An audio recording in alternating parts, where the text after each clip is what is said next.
Hoje eu tenho uma responsabilidade, no mínimo, colossal. Falar com vocês sobre o Eternauta, que é um gibi que cruza a linha do puro entretenimento e vai para um outro lado, beirando até o artigo político. Em outros termos, podemos dizer que é uma obra não somente atemporal, como também uma obra essencial para toda a existência humana. Só que a gente não precisa ir tão longe quando a gente fala de gibi. E hoje eu vou encarar essa obra de uma forma um pouco mais leve. Porque eu não pretendo aqui analisar as nuances e as metáforas de como os eles são as criaturas representadas pelo poder que domina os seres humanos e tentam colocar fim à humanidade como um todo.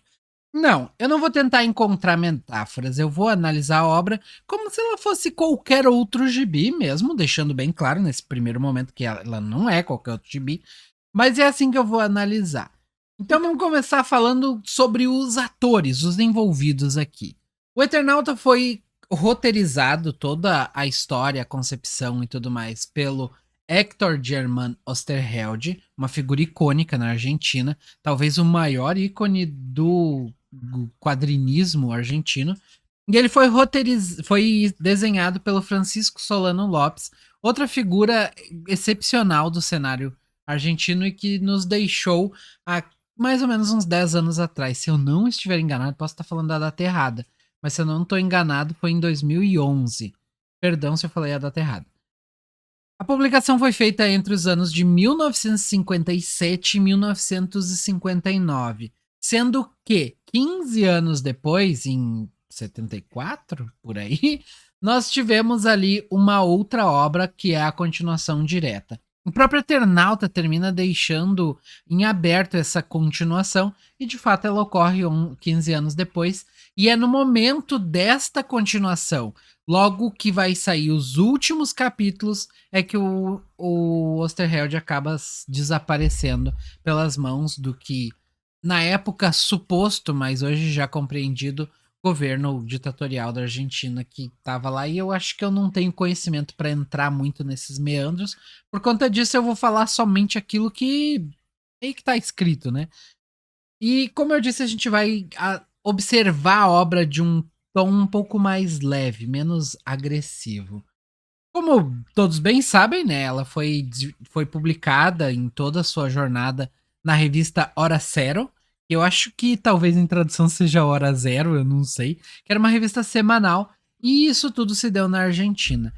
A publicação, e aí eu entro numa coisa que é curiosa e eu quero deixar aqui uma pergunta no ar. Vocês que, sei lá, estão aqui assistindo o vídeo e talvez não liam quadrinho, ou mesmo que começaram há pouco, ou que simplesmente não leem quadrinhos, vocês já ouviram falar de Eternauta? De coração, assim, eu nunca tinha ouvido falar nada sobre Eternauta antes de entrar no mundo dos quadrinhos. Depois que eu entrei no mundo dos quadrinhos, de fato, comecei a ver um pouquinho mais sobre ele, comecei a entender a importância, comecei a entender a magnitude e tudo mais. Mas enquanto não era um leitor assíduo, um leitor ativo de quadrinhos, eu realmente nunca tinha ouvido falar nada sobre. E eu percebo muito, por exemplo, quando eu tava lendo a obra, o pessoal olhava e, nossa, é diferente, né? Porque ele tem aquele formato widescreen e tal. Chamava atenção. E as pessoas perguntavam sobre ele e ninguém conhece o Eternauta.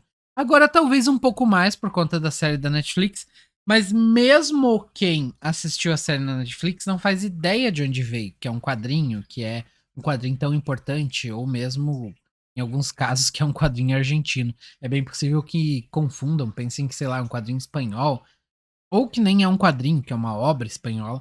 Então fica aqui a pergunta: tu conhecia o Eternauta? Eu acho que de certa forma é uma obra que ela foi maltratada pelo tempo. E eu digo isso por conta dessa falta de conhecimento no geral.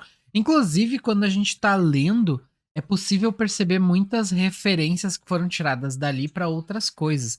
Eu li The Walking Dead em muitas das páginas do Eternauta. Tinha muita coisa de The Walking Dead aqui. E o Walking Dead todo mundo conhece, né? Mas o Eternauta não. Mas então tá, bora continuar e vamos falar um pouquinho sobre a história do Eternauta. Vai ter spoiler, sempre tem. Então, se tu não leu ainda, cai fora. Se tu já leu, fica aí. E se tu não leu e não se importa com spoiler, não se preocupa tanto, porque eu não acho que os spoilers de fato influenciem tanto assim na experiência. Tudo começa com um grupo de amigos. Esse grupo de amigos estava ali jogando um carteado no porão, no sótão, aliás, de uma casa. Vale destacar que é importante dizer que cada um deles tinha uma espécie de hobby. E entre esses hobbies, tínhamos ali um cientista, tínhamos ali um, um engenheiro, que no caso é o próprio Juan Salvo. E tínhamos também um cara que estava tentando lidar com construção de um aparelho para medir radioatividade e tal.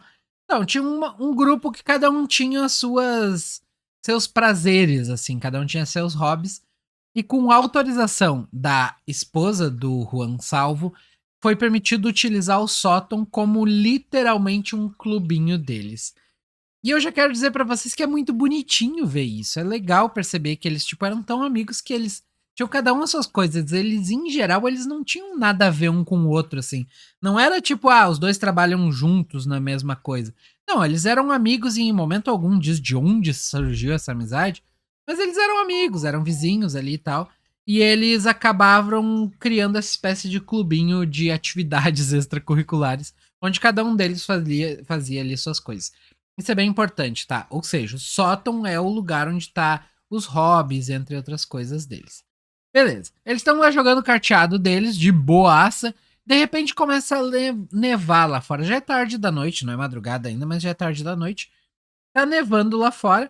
Eles acham estranho. E momentos antes da neve, eles escutaram no rádio que os Estados Unidos fez mais um teste de uma bomba atômica, uma bomba nuclear, no oceano e tal, se não me engano é o Pacífico, né, que fica à esquerda ali da América do Sul, da América, né? E eles meio que ignoram essa informação. Daí começa a neve e eles percebem que lá fora as pessoas estão morrendo. Simplesmente começaram a morrer logo que a neve começou a cair. Eles se desesperam e percebem na hora, né, que, poxa, se tem gente morrendo lá fora e começou a nevar, ninguém sai lá fora. Eles seguem com esse processo de desespero, começam a fechar melhor a casa, até que um deles se desespera. Ele fala da família dele e tal, e eu entendo, eu compreendo demais ele. E ele diz: Não, eu não posso ficar aqui, eu vou dar um jeito, eu vou sair. E ele se cobre, abre a porta e vai pra fora. E é aí que temos a primeira confirmação de que o negócio é sério pra valer. Porque nesse momento que ele sai pra fora, é questão de alguns segundos e pum! Ele cai ali durinho da Silva e todos acabam observando lá da janela e tal, mas eles conseguiram fechar a porta a tempo, então a neve não entrou nem nada. E eles chegaram à conclusão que não tem o que fazer. Presos ali, eles começam a bolar planos, começam a pensar no que vão fazer, como é que eles vão reagir. Inclusive o Fava, que é o cientista, que é um acadêmico, um catedrático, se não me engano essa é a palavra, ele é o cara mais inteligente. Ele começa a falar, porque eu acho que isso é sério, eu acho que isso é grave, provavelmente tá atingindo o mundo inteiro. Provavelmente as pessoas vão começar a surtar. É bem possível que daqui a pouco os nossos maiores inimigos vão ser os nossos vizinhos e tal. Ele começa a meio que desenhar todo aquele cenário do The Walking Dead, sabe? Porque o The Walking Dead, ele se baseia muito nisso de que os verdadeiros vilões não são os zumbis, e sim os humanos.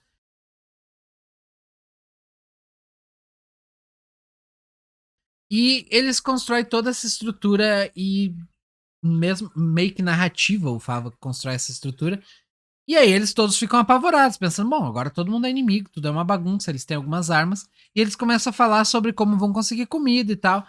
Até que um deles chega à conclusão, e é o Fava, poxa, se a gente construísse um traje completamente fechado, que aparentemente é quando a neve encosta, porque se não fosse por isso, nós todos estaríamos mortos. Inclusive eles até medem radiação e tal, percebem que não é radioativo.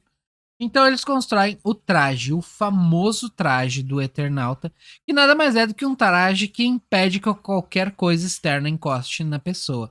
E aí isso envolve, por exemplo, o traje não ser de tecido, né? Ser de alguma borracha, alguma coisa, para que não penetre no corpo das pessoas aquela neve ali, que não é exatamente uma neve, né? Inclusive ela é fosforescente. É uma pena que não dá para passar muito disso no gibi. Talvez se tivesse cores a gente teria uma experiência totalmente renovada, né? Queria que saísse uma versão colorida. Talvez um dia, né? Mas então, eles constroem o traje, eles ficam todos com medo de sair na rua, porque o primeiro que testar o traje tem grandes chances de ser o primeiro a morrer. Até que finalmente testam o traje, show de bola, deu certo. Agora eles começam a produzir mais alguns trajes e seguem pra rua. Na rua, eles atestam que de fato existe essa selva de humanos. O homem vira o lobo do homem e cada qual caça para tentar conseguir o seu próprio sustento, mesmo que aquilo signifique eliminar possíveis aliados. Eles entram em disputa e tudo mais, até que um dos parceiros deles, o Lucas, acaba sendo atacado numa farmácia por alguém que acaba não aparecendo. Ele é esfaqueado, o traje acaba. Não, ele aparece sim, desculpa. O traje acaba abrindo e tal, e ele acaba morrendo ali no ato.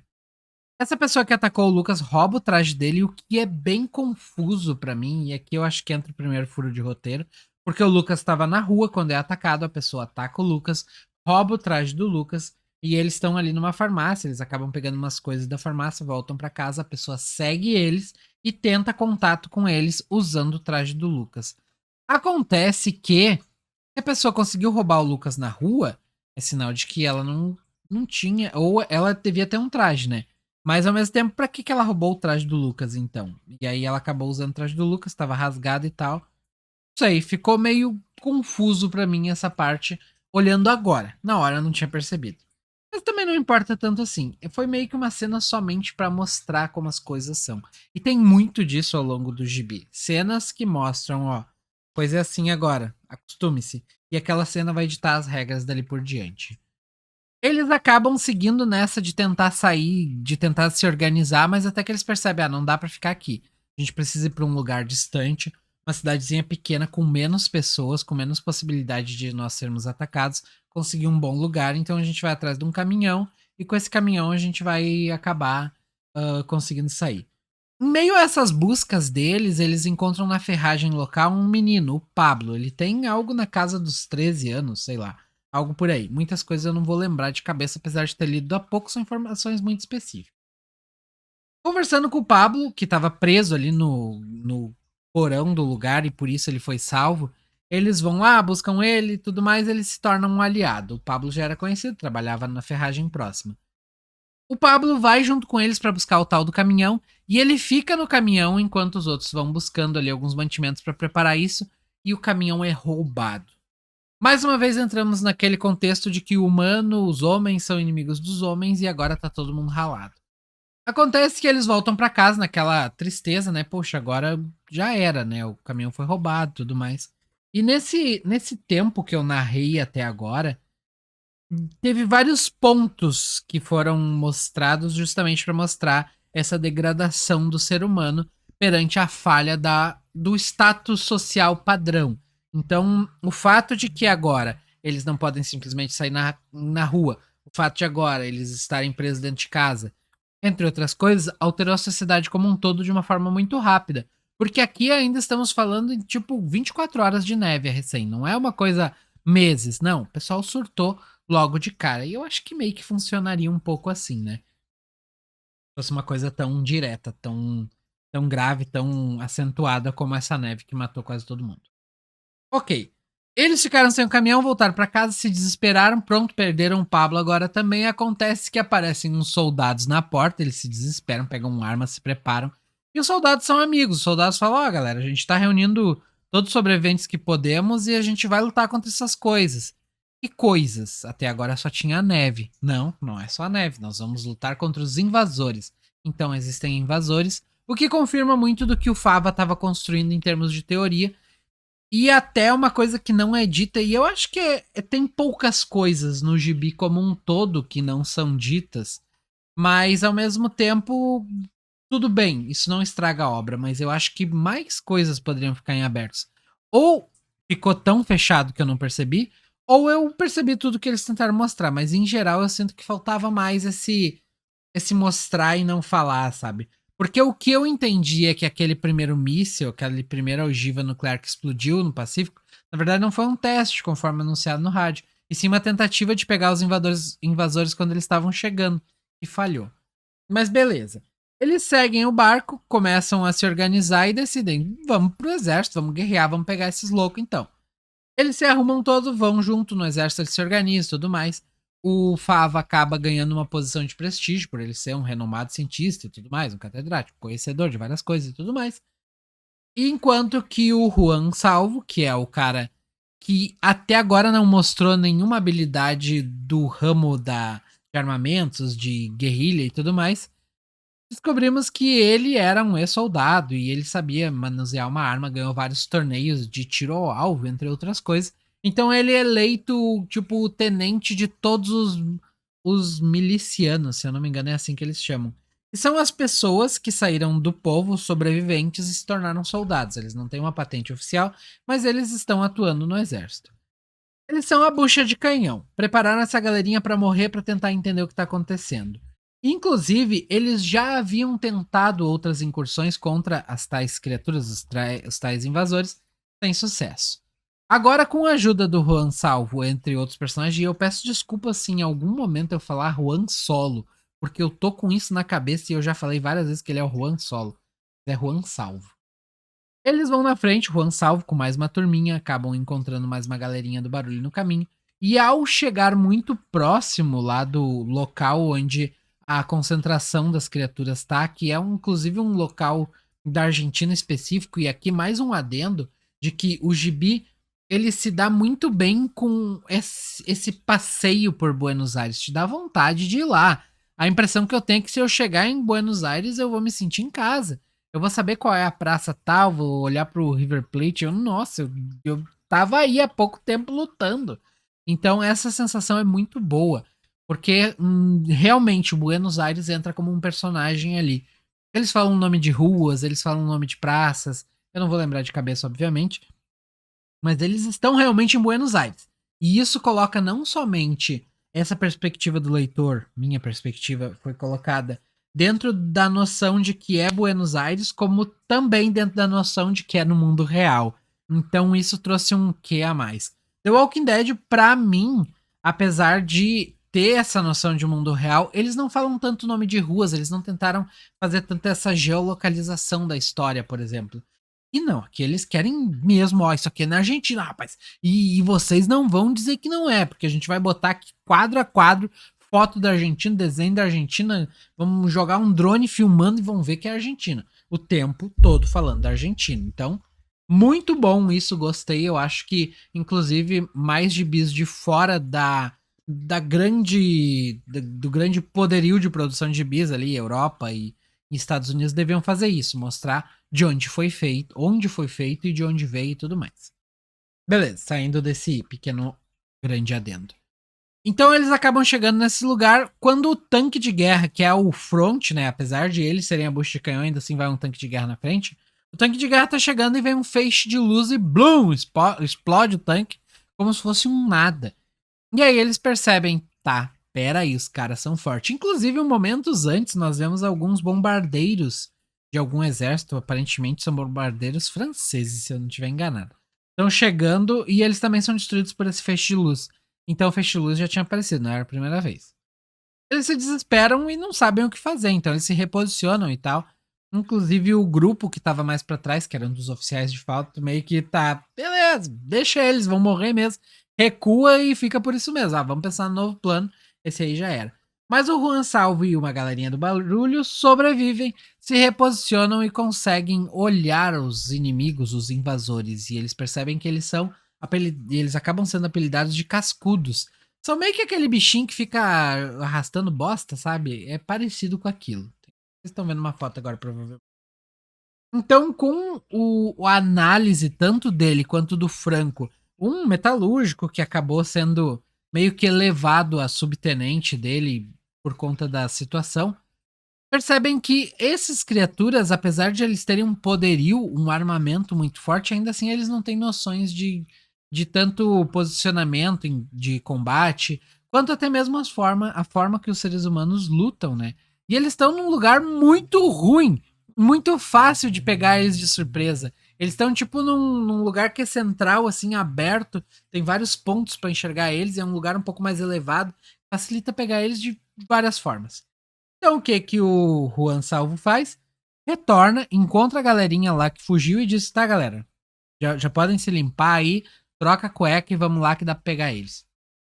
Eles vão lá e dizimam com os inimigos. E aí começa aquela sensação de, eu acho que a gente vai ganhar isso aqui. E isso acontece não somente com os personagens, não. Nós, leitores, também sentimos, tá, então dá, é só ir estratégico e tal. Mas tá só começando. Eles decidem, então, vamos formar uma base lá no River Plate. A gente desconfia que pode ter criaturas lá, mas a gente vai pra lá. Então eles rumam pro River Plate e eu acho que é bom eu começar a resumir um pouquinho, porque eu tô sendo muito detalhista, apesar de eu já estar, tipo, na página 150 essa altura. Eles vão pro River Plate e lá eles encontram mais um grupo. Mais uma vez o Han Salvo vai na frente e ele começa a atirar e atirar. E as criaturas acabam sendo derrotadas por quê? Porque o tanque de guerra chegou lá e eles não tinham um daqueles canhão de luz. Então, inclusive, os humanos pegaram o canhão de luz que estava lá com as criaturas. Então agora eles têm um canhão de luz. E pouco é usado, mas beleza. O tanque de guerra vai na frente, as criaturas começam a rodear o tanque de guerra, mas elas não têm como fazer muita coisa contra, porque elas têm só as garrinhas delas e tal. Contra um humano, elas são devastadoras. Mas contra um tanque não tem muito o que fazer. Então eles se juntam ali, formam meio que um círculo ali ao redor do tanque, e fica fácil pro Juan e a sua galerinha do barulho novamente destroçar todas essas criaturas que são muito fracas. Apesar de serem chamadas de cascudo, eles não têm nenhum tipo de defesa natural muito que proteja eles de fato. Então eles acabam sendo derrotados, o estádio River Plate, do time River Plate, é tomado e agora os humanos têm mais um bastião para conseguir proteger a humanidade. Lá eles começam a ser atacados de forma incessante e é aí que eles descobrem uma nova arma dessas criaturas, uma espécie de nave espacial que consegue disparar e consegue atacar eles. Ela tem até o seu próprio canhão de luz ali. Eles acabam tomando uma ruim para essa nave espacial, mas apesar de tudo, os rifles anti-tanque ali, anti-aéreos, conseguem finalmente derrubar ela depois de muita dificuldade. Não bastasse isso, já todo mundo cansado, todo mundo mal, lembrando que eles estão o tempo todo com aquelas roupas que deixa eles ali com a cara dentro de um aquário praticamente. Eles começam a ver coisas. Eles começam a alucinar. O próprio Juan Salvo enxerga a família dele sofrendo. Alguns dos soldados enxergam outros soldados como sendo os cascudos. Eles entram num combate ali ferrenho por conta dessas alucinações. Até que o Juan Salvo percebe uma nuvem um tanto quanto diferente no céu. E nesse momento a neve para, o que é bem curioso. E então essas nuvens se formam e tá essa coisa lá no céu. Todo mundo tá surtando, todo mundo tá tendo um ataque de insanidade, rolou mal lá nos dados em Call of Cthulhu e tá todo mundo mal. Aí até que o Rua percebe, conseguem mirar um desses rifles antiaéreo e destroem essa coisa, todo mundo fica bem. Agora a humanidade está segura por mais alguns momentos e eles vão descansar, mas o Juan Salvo ele não descansa, ele não para. A única motivação desse homem de fato é salvar a humanidade e ele é eterno, ele é o Eternauta, ele nunca vai parar. Então o que ele chega no. O que ele faz? Ele vai até o Major lá. Seguinte, ó. Eu sei que faz 3 dias que eu não durmo. Eu sei que eu tô aqui, já vi alucinação. Já matei mais barata do espaço que qualquer outra coisa. Mas eu tava pensando. O que o senhor acha de eu ir lá, eu e mais o Franco aqui, ó. Pra gente ver o que esses bichos estão fazendo lá naquela praça que a gente sabe que eles estão. O que tu acha? E o cara disse, ótima ideia. Só vocês dois, se eu perder vocês dois, beleza. Só que é curioso que até esse ponto o Juan Salvo, ele literalmente tá levando a galerinha nas costas. Ele, apesar de não ser o cara que de fato resolve todas as paradinhas, o Franco resolve muito mais que ele, ainda assim ele é o cara que tá fazendo o pessoal se mover, sabe? Ele que tá tendo as ideias, ele que tá mexendo tudo, enquanto fica o Fava, por exemplo, que é um cara super científico, super inteligente dentro do contexto da observação dos outros, né? Tá lá, tipo, esses caras são vilões e eles vão nos matar. Eles são muito maus, eles têm mais maquinário que nós, mais tecnologia, nós vamos morrer. É o fim da humanidade, não sei o quê. Então, o Juan Salvo tá fazendo praticamente tudo até agora. O Fava tem seu momento de brilhar, mas é bem depois e bem fraquinho. Ok, então eles vão até o lugar, já sem neve, é muito importante destacar, mas eles não tiram os trajes, né? Eles ficam com medo que aconteça qualquer coisa. Chegando lá, eles percebem alguns seres humanos no meio dos cascudos lá. E tem um desses negócios que tem no meio das praças, sabe? Que é tipo uma casinha, assim. Não sei o nome disso. Se eu achar uma foto, eu coloco aqui. E esse negócio tá com um brilho e tal, eles começam a rodear o lugar, se preparar pra entender melhor. E aí eles percebem que tem esses humanos lá no meio e os humanos estão fazendo tipo um tiro ao alvo. Eles olham com mais calma e reparam que no pescoço dos humanos tem um dispositivo de controle na nuca, ou seja, eles passaram a controlar os humanos também. Eles chamam de homens robô.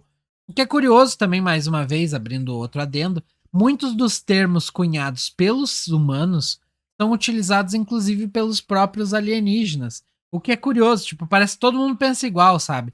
Tipo, eles estão chamando de homem robô e cascudo. E aí eles vão pra, sei lá, pra Nigéria falar com a galera lá, ô meu, e aí, como é que tá? Daí o pessoal da Nigéria, não, os homens robôs e os cascudos estão aqui. Todo mundo usa os mesmos termos para as mesmas coisas e dane-se. Mas ok. Eles vão, começam a explorar a área até que eles percebem, não, a galerinha tá lá naquele negócio lá no meio, lá, é lá que tá o problema. Então eles vão avançando para tentar chegar lá e acabam sendo pegos por uma espécie de sensor que ataca eles com um raio paralisante. Eles são levados até esse negócio ali, que eu não sei o nome, e lá eles vão ser transformados em mãos. É aqui, exatamente aqui que a série da Netflix termina. E eu não resumi tanto assim, tá? Tem muita coisa aqui que aconteceu, sim, além disso, mas em geral foi esse o caminho. Então a série da Netflix tem muito mais nuances, muito mais gente, muito mais variações ali de coisas num geral. Por exemplo, a parte do trem não tem aqui na HQ. Mas eles estão lá deitadinhos no chão, preparados para serem transformados em homens robô. E o Mão, que é esse homem alienígena que tem vários dedos em uma das mãos, a outra mão não tem tantos assim, ele controla um teclado com vários dedos assim. É uma loucura, loucura, loucura.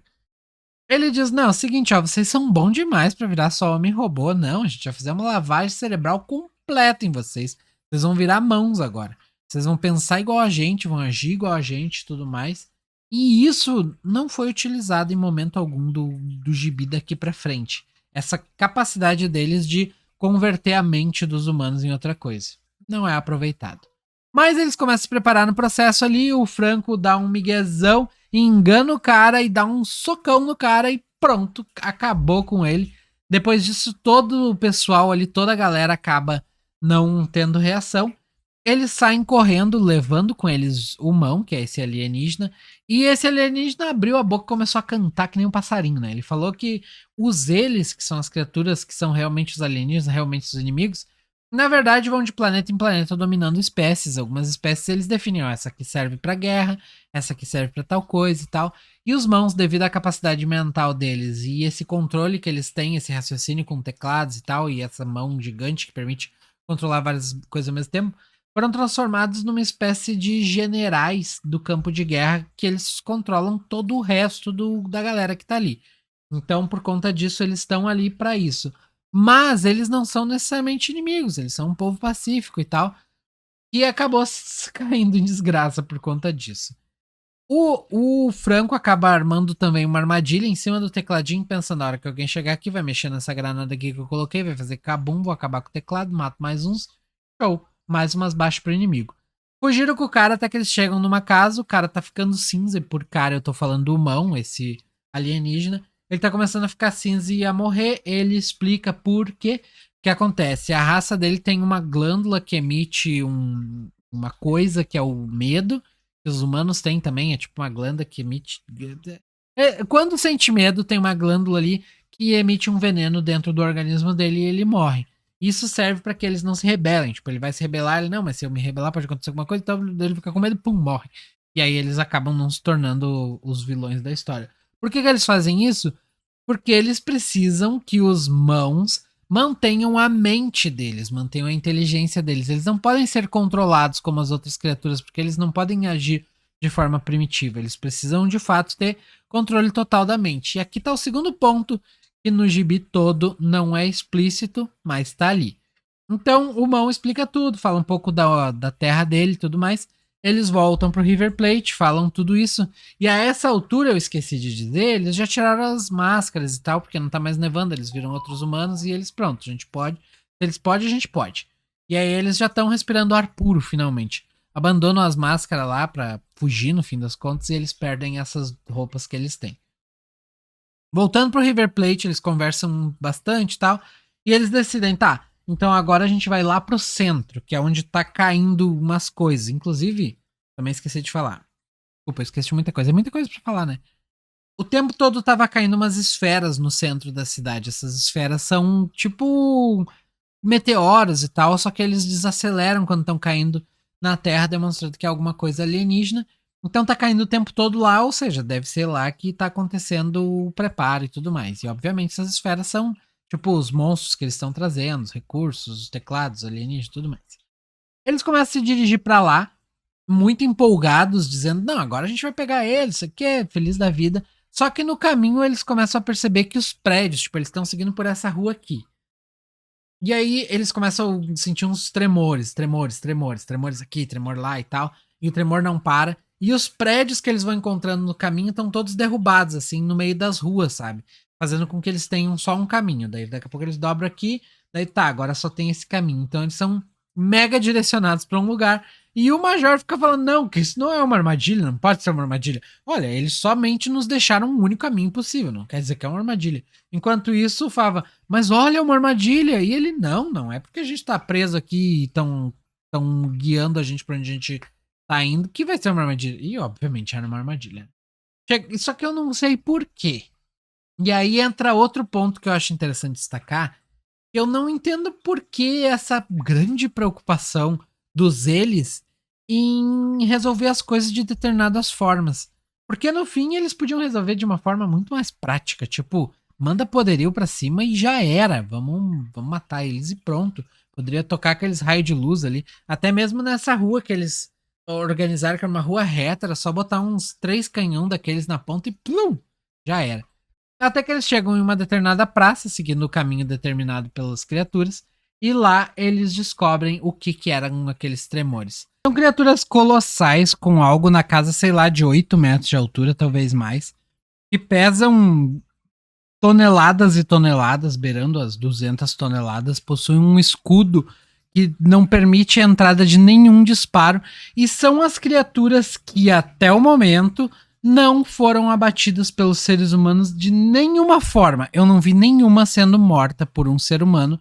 Talvez a exceção seja uma coisa que eu vou falar daqui a pouco. Mas beleza, essas criaturas cercam eles, inclusive há poucos minutos eles haviam sido atacados novamente com aquela nuvem de insanidade. Eles estavam vendo um incêndio e tal. Quase que o Fava foi de arrasta, mas ele acabou sobrevivendo e as criaturas chegaram e tocaram terror e daí a humanidade se perdeu. Cada qual correu para um lado, foi salve-se quem puder. E sobraram apenas o Franco, o Fava, o Fava e o Rua Salvo, né? Esqueci do protagonista. Sobrou só os 3. Eles acabaram fugindo, chegaram numa estação de metrô ali. Nessa estação, eles foram sendo mais uma vez presos aos poucos para que fossem abatidos. E de alguma forma parece que a dedicação do exército dos invasores é toda para pegar o Rua Salvo, mas eles não conseguem.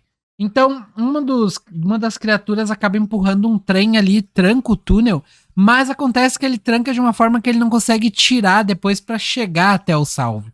Então ele meio que salva o salvo, porque ele coloca ali de uma forma que não dá para mexer. E os mãos que controlam os Gurbos e outros monstros e tudo mais, eles conseguem dar comandos básicos, tipo, ataque, aprisione, quebre os prédios tais. Mas ele não consegue controlar na minúcia, tipo, puxa o trem por aqui exatamente. E como são criaturas relativamente burras, acaba que eles não têm capacidade para conseguir controlar a distância, né? Então o que eles fazem? Mandam o time da central de controle ali para pegar o Salvo e companhia de pertinho. Então eles instalam ali uma base, um teclado e tudo mais do lado do lugar para ele poder olhar o bicho e controlar dali. Porque eles não têm um drone com câmera, né? Poderiam, né? Seria uma boa adição. Não, melhor não, né? Eles são nossos inimigos. Então ele tá ali pertinho e o Fava finalmente tem o seu ápice, o seu momento, né? Utilizando aquela informação de que os mãos não podem sentir medo, ele começa a falar sobre a situação em que eles mataram um dos mãos. e a forma com que eles mataram prova que eles de fato fizeram, e isso acaba aos poucos mexendo com o psicológico ali do pobre irmão, que acaba sentindo medo e despenca. Inclusive, quando ele morre, obviamente as criaturas ali perdem o controle e tal, e eles, o Fava, o Juan e tudo mais, conseguem sair dali porque o trem, apesar de bloquear a passagem pra um... E eu esqueci de novo o nome do bicho. Burgo?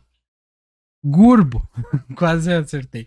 Apesar de bloquear para um Gurbo, que é uma criatura enorme, para eles não é. Eles conseguiam passar de boa. Inclusive, os cascudos também conseguiriam, hein? Mas não passaram. Então eles saem dali e até mesmo auxiliam o mão que tá ali a ir pra rua para poder morrer olhando para as estrelas. Talvez para lembrar de casa. Depois disso, desesperados e sem saber o que fazer, eles pensam: tá, vamos seguir, vamos até o centro e vamos pelo menos olhar como é que é, porque a gente já não tem mais o que fazer. Nesse caminho, eles começam a ver vários mísseis cruzando, mísseis que vão em direção ao centro. Eles sabem que são mísseis porque o próprio Fava descreve como sendo mísseis e dá a descrição toda ali, explicando que são inclusive mísseis nucleares e tudo mais. Ou atômicos, eu não sei a diferença. Eles vão até lá e chegando lá percebem que o centro de comando geral tá lá, tipo, é lá que tá chegando tipo uns sacos cheio de bicho, os bichos são descarregados ali e tem uma cúpula brilhosa que fica em um dos lugares ali e é basicamente luz e ponto final. O que eles chegam à conclusão é que é lá de dentro que eles estão comandando todas as outras criaturas. Então eles observam olham para aquilo ali e pensam, não, é aquilo ali que a gente tem que pegar. Em contramedida, os mísseis estão chegando o tempo todo para tentar destruir esse lugar. Porque aparentemente o pouso inicial das criaturas, que apesar de ter atingido o mundo todo, foi ali em Buenos Aires. Então ali está o epicentro da coisa. Não que não tenha em outros lugares, mas eles decidiram colocar o centro de controle ali. É o que dá a entender. Mas eu acho que não. Acho que é só uma parte e tá acontecendo coisa igual no resto do mundo e ponto final. Por conta do que acontece depois. Então acontece que os humanos começam a atacar, não dá certo, daqui a pouco eles começam a mandar, ao invés de ogivas nucleares, bombas com explosivos normais, porque as ogivas são desativadas em pleno ar e caem inertes. Então quando eles mandam explosivos de fato, esses explosivos acabam sendo atacados no céu, eles criam, alguns explodem e tal, enquanto outros ainda conseguem cair e de fato causar algum dano aos invasores. O próprio Fava diz que essa era uma possibilidade e tal, mas ao mesmo tempo ele não, ele queria falar para os humanos que estavam atacando que fizessem isso, né? Mas ele não tinha como. Só que os humanos mesmo se deram conta, tá, vamos tentar outra coisa. E o fato dos humanos atacarem incessantemente, aparentemente, segundo o Fava, não era esperado pelos invasores e por conta disso conseguiu furar as defesas. Mas percebendo que existia essa possibilidade, eles erguem uma espécie de escudo. E esse escudo faz com que eles sejam vistos ali, porque o escudo faz com que a área de atuação do sistema de... o sensor, né, de movimento que eles têm ali, seja mais ampla, fazendo com que eles sejam percebidos. Num primeiro momento eles tentam enganar e ajudam porque eles são percebidos, mas o sistema não sabe onde. Então eles estão ajudando os homem-robô, tipo, fingindo que são homem-robô, mas chega um ponto que não dá mais, então eles entram em uma disputa direta contra os homem-robô, que não sabem disparar armas, porque apesar de eles serem previamente humanos, ainda assim eles precisam do conhecimento dos mãos para poder utilizar aquele equipamento. Então, eles acabam tendo uma vitória bem fácil ali contra os primeiros homens robô, mas não para de vir. Nesse processo, alguns homem-robô entregam armas pra ele, tipo jogo, sabe? O tempo todo eu tava vendo, olha ali, tem uma arma ali, tem uma arma ali, e eles falam, tô sem munição. E daí os homem-robô caindo e soltando um rifle, caindo e soltando uma bazuca e tal. Até que eles percebem, eles dizem, tá, peraí, tem uma bazuca ali. Eles vão lá e pegam a bazuca e começam a disparar contra essa cúpula. Primeiro eles não conseguem, depois em uma medida que não é tão bem explicada assim, e aqui fica um problema, não é que ela precisava ser mais expositiva, mas fica um pouco confuso. Dá a entender que ele atira embaixo da cúpula, no chão, e essa explosão destrói a terra embaixo. Tipo, aqui tá o chão, aqui tá a cúpula.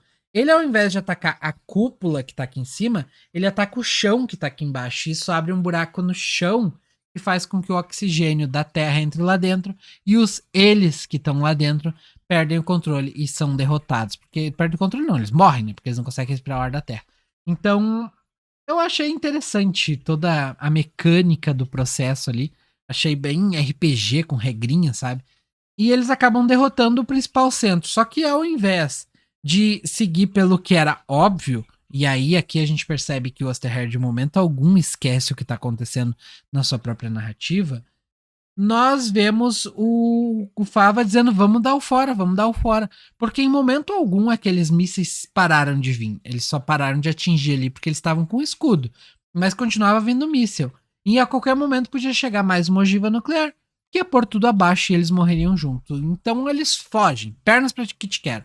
E tá todo mundo paralisado, os inimigos e tudo mais, porque os inimigos de fato não tem mais ninguém controlando eles. Aparentemente eles derrotaram o inimigo. Não tem neve, não tem mais inimigos, cascudos, todo mundo parou.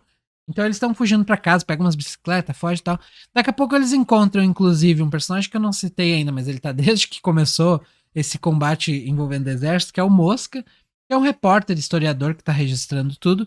E encontram também o Pablo, que é o rapazinho que encontraram lá na ferragem, que também se alistou pro exército, estava junto com eles. E no meio daquela bagunça com os Gurbos acabaram fugindo e se salvaram de alguma forma. Agora se juntaram ao grupo, eles são novamente um grupo maior. E eles estão fugindo. No meio do caminho, eles acabam passando por mais um Gurbo. O Gurbo começa a seguir eles. Eles já estão nessa altura, eles já estão dentro de um carro. Então o Gurbo começa a seguir eles. E eles percebem uma nuance de alguém numa moto seguindo eles também. Mas eles acham que é loucura, então só segue o barco. O Gurbo acaba caindo, sem explicação. Então eles continuam fugindo. Até que eles chegam de volta na casa do Juan Salvo, onde ele encontra a Martita e a Helena caídas no pátio enquanto um Gurbo tá tentando destruir a casa. Pois é, a cena é construída toda para mostrar que elas simplesmente foram de arrasta, já era. O Juan Salvo acaba surtando ali, ele corre sem controle nenhum pra cima, perto ali do Gurbo e tudo mais. Até que o Gurbo cai também e eles percebem que as duas só desmaiaram. Elas explicam depois que o Gurbo chegou, viu o movimento dentro da casa, elas tentaram sair pra encontrar ele, no caso encontrar o Juan Salvo. O Gurbo atacou elas, elas bateram a cabeça numa parede ali, desmaiaram e tudo mais. Dentro de casa eles já estão tipo, ok, tá, mas quem matou aquele Gurbo? E aí eles percebem alguém se aproximando da casa, uma pessoa caminhando tranquilamente. Inclusive, essa pessoa mostra, eu acho que é depois que ele mata o Gurbo. Agora não lembro, mas ele aparece, ele acaba usando uma pistolinha ali e derrotando o Gurbo. É mais um dos mãos. E ele vem caminhando plenamente, tranquilamente na direção deles ali, como se tipo, tivesse tudo bem. E aí começa novamente a tal da neve. Com essa neve, o Mão que estava chegando nitidamente para ajudar eles, para dar dicas, para dar uma mão ali, acaba morrendo também. E eles pedem essa ajuda. Se desesperam e pensam, bom, agora a gente não tem o que fazer, vamos voltar pro primeiro plano, que era ir pra uma cidadezinha afastada. Aparentemente esse Mão ali tava descontrolado, mas ele tava tentando ajudar a gente. Acho que a coisa talvez não tenha terminado. O Fava menciona que, eu acho que terminou, mas eles vão voltar, vão se preparar melhor e vão vir de novo. Isso nunca vai acabar. Em algum momento eles vão acabar vencendo. Bastante coisa, né? E aí eles estão se organizando ali para de fato ver o que vão fazer quando o rádio começa a funcionar. E no rádio anunciam que a humanidade está dando ótimos passos e agora eles encontraram uma forma de parar a tal da nevasca, que está caindo lá fora sem parar. Lembrando que nesse momento eles não têm traje nenhum.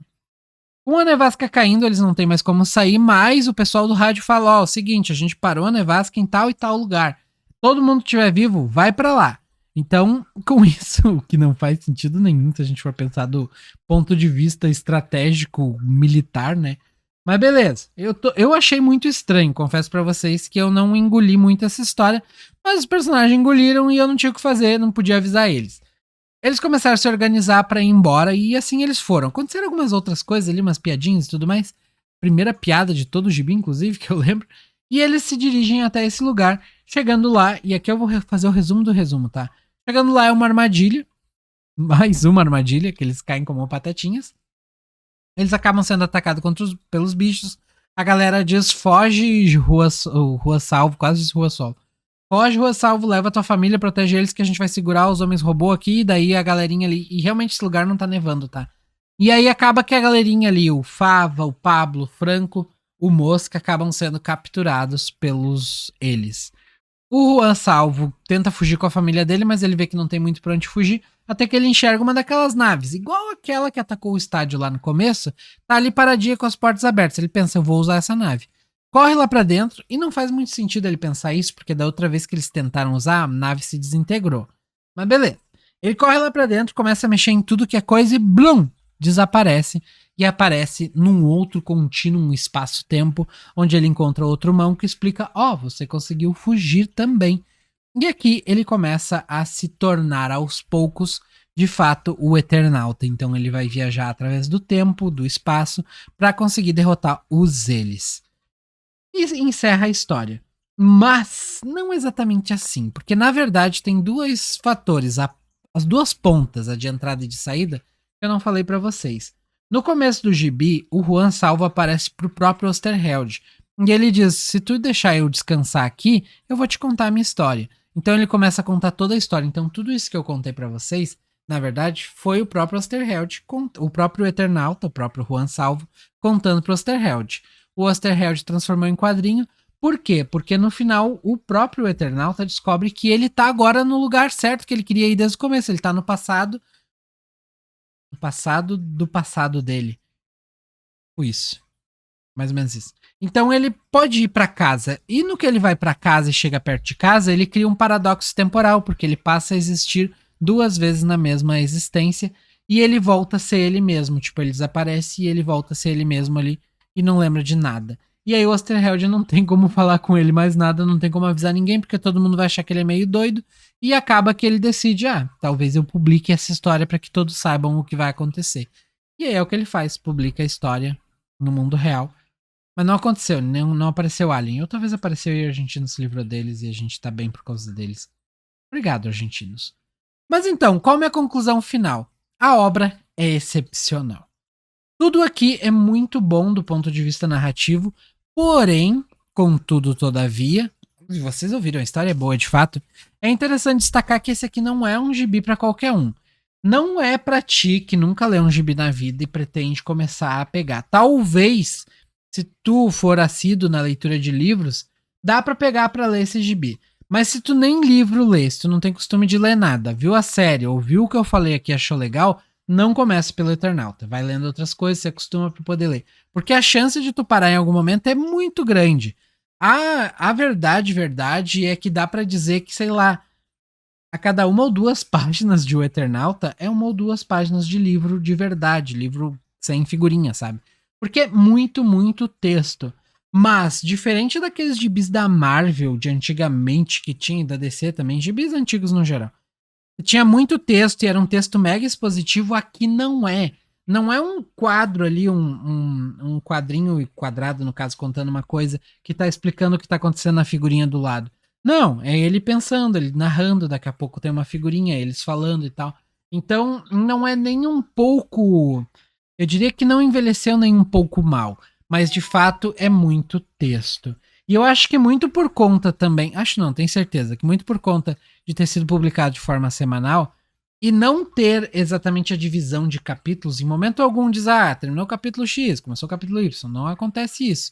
Muito por conta disso, é comum que tu perceba que terminou uma página contando uma história, começa a página, no caso, terminou uma página falando uma coisa e começa a página seguinte falando a mesma coisa da página anterior. E aí tu vai ler duas vezes a mesma coisa, talvez tu se chateie. Acontece muito no gibi. Mas dá pra entender que é por conta disso. Eles publicaram na semana passada aquela página anterior, até aquela página anterior. Aqui tá começando uma página nova, que é a próxima revista. Em geral é isso, o gibi é bom. Contei e pontuei muitas das coisas que eu acho interessantes. Ele traz muitas coisas que eu acho importante a gente olhar com os olhos daquele tempo, porque lá não tínhamos as referências que temos hoje. Então tem muitas coisas que estavam lá que não são nem um pouco datadas e a gente vê em obras hoje em dia, como eu disse, a principal referência que eu vejo comparativa é The Walking Dead, mas ele traz, apesar dos pesares, uma visão muito mais positiva da humanidade, não digo do que vai acontecer da humanidade, mas sim o ser humano como humano, sabe? Tipo, se tem um desafio, a gente vai se juntar e vai enfrentar esse desafio e tudo mais. Coisa que não acontece tão bem no The Walking Dead assim.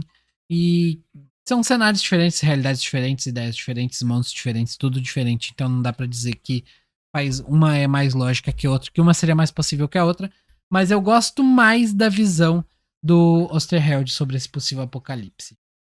Talvez de defeitos, se for procurar alguns defeitos, eu diria que dá pra lixar muito texto. Eu geralmente leio uma média de umas 250 páginas de um gibi em um dia, em coisa de 2 horas mais ou menos. Eu leio em média um gibi por dia. Mas o Eternauta eu não consegui. Eu levei cerca de 3 dias pra ler as 300 e poucas páginas dele. Ele já saiu no Brasil de diversas formas, mas sem dúvida a mais adequada e com certeza aquela que vai perdurar por mais tempo é essa que tá saindo agora do Pipoca Nanquim, é a que eu li. E ele ainda tem mais 2 edições que são o Eternauta 2 e também o Eternauta 1900 e alguma coisa, acho que 68, que saiu pela Comic Zone, ambos estão disponíveis. Inclusive esse da Comic Zone tá em promoção no dia de hoje, por 30 e poucos reais, aconselho que vocês peguem. Eu vou pegar. É isso, não tem como eu falar muito mais coisa do Eternauta sem prolongar muito mais o vídeo que já tá com 1 hora. Eu acho que eu vou penar agora pra editar ele, mas eu achei importante falar e esmiuçar dessa forma pra gente ter um vídeo que realmente tratasse todos os pontos aqui como eles são. É um gibi atemporal, um gibi que merece a fama que tem. Dos poucos que eu li até hoje, que eu vi um hype, realmente esse enaltecer da obra e que se provou capaz de estar à altura daquilo que é dito sobre ele, talvez até mais.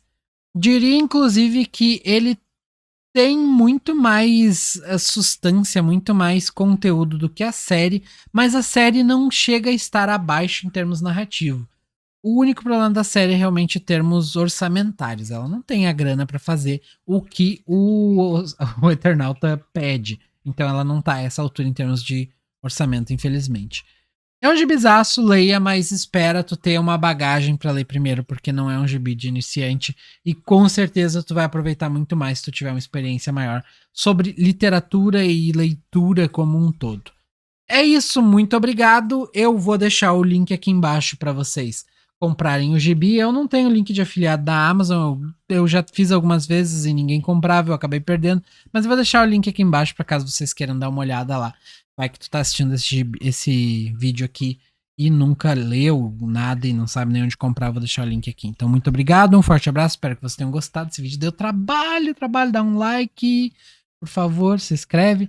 Vamos chegar nos 1000 inscritos com esse vídeo aqui? O que vocês acham? Forte abraço, nos vemos no próximo vídeo e